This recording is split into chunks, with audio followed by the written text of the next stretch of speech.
Oi pessoal, tudo bem? Estou aqui mais uma vez pensando em vocês e trazendo mais um tira dúvida, que é a escola humanista, o conteúdo que iremos trabalhar hoje. Aí eu faço a pergunta a vocês que estão aí em casa: o que é o humanismo? De onde vem essa palavra? Por que apareceu na nossa vida no contexto literário? Simplesmente apareceu para nos tirar todas as dúvidas de como foi o período medieval que nós não tivemos, entendeu? Nós tivemos um passado a partir do descobrimento do Brasil, de 1500 para cá. Antes disso, não sabíamos o que existia na literatura mundial. E nós vamos conhecer um pouquinho agora, tá certo? E quando a gente fala de humanismo, a gente pensa no marco, como foi que isso começou. Então nós temos aqui o chamado marco inicial, que deu origem exatamente com a nomeação de Fernão Lopes como cronista-mor do reino em 1434 e finaliza só como um período de transição para uma escola para outra, mas hoje a gente ainda pode escrever obras com características humanistas, como nós vimos Ariano Suassuna gravar exatamente o Alto da Compadecida, com características humanas. Então vamos partir para isso, para ver um pouco mais com o término, onde é que ele termina? Exatamente com a vinda de Sá de Miranda, que inicia o Renascimento em Portugal. Aí daí, falando em Portugal, pensa em história e vamos lá entrar no contexto histórico. Vamos lá? Olha só. Toda essa história humana, ela aconteceu exatamente entre os séculos XV e XVI, mas levou o século XV inteiro, que foi o período mais conturbado da história de Portugal. Por que o período mais conturbado? Porque existia uma briga de poderes lá dentro, e uma dessas brigas se chamava Dinastia de Avis, que ocorreu de 1383 a 1385, onde essa revolução teve cunho popular, onde derrubou a dinastia de Borgonha e elegeu um novo rei, Dom João I. Depois, junto desse contexto, teve o fim das guerras de independência, o declínio do sistema feudal, acabou suzerania, acabou vassalagem, certo? Início das expansões marítimas, teve também a língua portuguesa sendo firmada mundialmente como uma língua independente, certo? A corte torna-se o principal centro de produções culturais e literárias, com o fortalecimento da Casa Real. Imagina como aí a coisa se tornou importante, como a língua portuguesa surgiu como a flor do lácio, certo? E aí nós temos como trabalhar a literatura, como trabalhar a cultura humanística nesse período. Esse período trabalhou-se com as seguintes características. Olha só, para vocês. Primeiro, o crescimento da prosa e o declínio da poesia. A poesia palaciana, que foi a poesia restante desse período humanista, ela se concentrou apenas na corte e era escrita exatamente por pessoas da família real, certo? Onde elas contavam suas histórias, algumas críticas de pessoas insatisfeitas dentro da família, dentro da corte real, né? Outra, manifestações literárias, poesias palacianas, como eu acabei de citar, prosa humana, que é a historiografia, onde nós vamos já falar sobre os representantes, um deles, Fernão Lopes, que fala exatamente sobre a historiografia, e o teatro vicentino, quando a gente vai conhecer exatamente quem foi Gil Vicente e onde foi que o teatro popular surgiu nesse período, tá certo? Então, quando a gente fala dessas características, terminou, Marcos? Terminou não. Por quê? Porque nós temos a exaltação do homem. O homem passou a ser, dentro da historiografia de Fernão Lopes, como o centro do universo, derrubando exatamente uma palavra chamada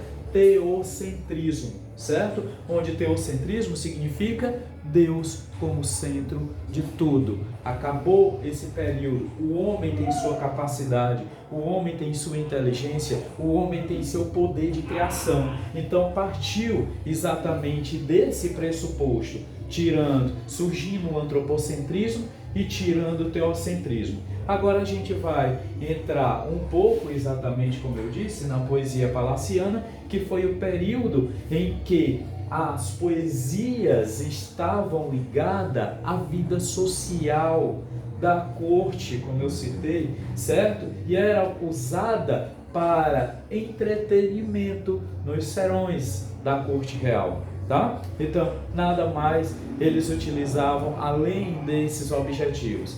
Depois nós vemos exatamente a prosa. Então agora ela surgiu com o abandono da mentalidade teocêntrica, tá certo? E essa mentalidade teocêntrica sendo abandonada, preparou-se aí o chamado advento renascentista, onde o homem ele frisa como renascimento cultural, como um renascimento histórico, um renascimento filosófico e enciclopedista, tá certo? A prosa denuncia esses momentos, bem como os tratados técnicos, didáticos e, como é que eu posso dizer, escritos por membros da corte real, tá? Então agora vamos conhecer um pouco os representantes. Tiveram outros, mas Fernão Lopes e Gil Vicente foram os dois principais representantes dessa escola humanista. Fernão Lopes foi considerado o maior cronista mor da Torre do Tombo, certo? Ele escreveu diversas crônicas, entre elas as três mais importantes: Crônica de Dom Pedro, Crônica de Dom Fernando e Crônica de Dom João, primeira e segunda parte, certo? Dentro dessas crônicas, ele relatava exatamente as histórias, ou seja, as expansões marítimas que eles já estavam levando ao continente africano, estava procurando o continente indiano, e aí eles começaram a desenvolver a sua história através de cartas cartográficas, através de documentos escritos, e aí Fernão Lopes teve exatamente o seu poder e a sua principal importância dentro da cultura humanista. Depois nós temos o chamado Gil Vicente. Quem foi Gil Vicente? Certo? Ele foi o grande criador do teatro popular português, certo? Ele trabalha exatamente sua obra em síntese, mas bem acabada do teatro medieval europeu, e exerce a influência até hoje em Portugal e no Brasil. Quando eu digo "e" no Brasil, é porque o nosso célebre Ariano Suassuna criou o Alto da Compadecida, baseando nos personagens característicos da escola humanista, baseado nos como é que eu posso dizer, os personagens típicos de nossa sociedade. Então ele trabalhou dentro desse contexto, pensando exatamente como fazer uma crítica a essa sociedade hipócrita, certo? Uma sociedade que vive de costumes, mas que não prega esses costumes, costuma desviar certos dogmas, como ele faz crítica à igreja, como ele faz crítica à sociedade em si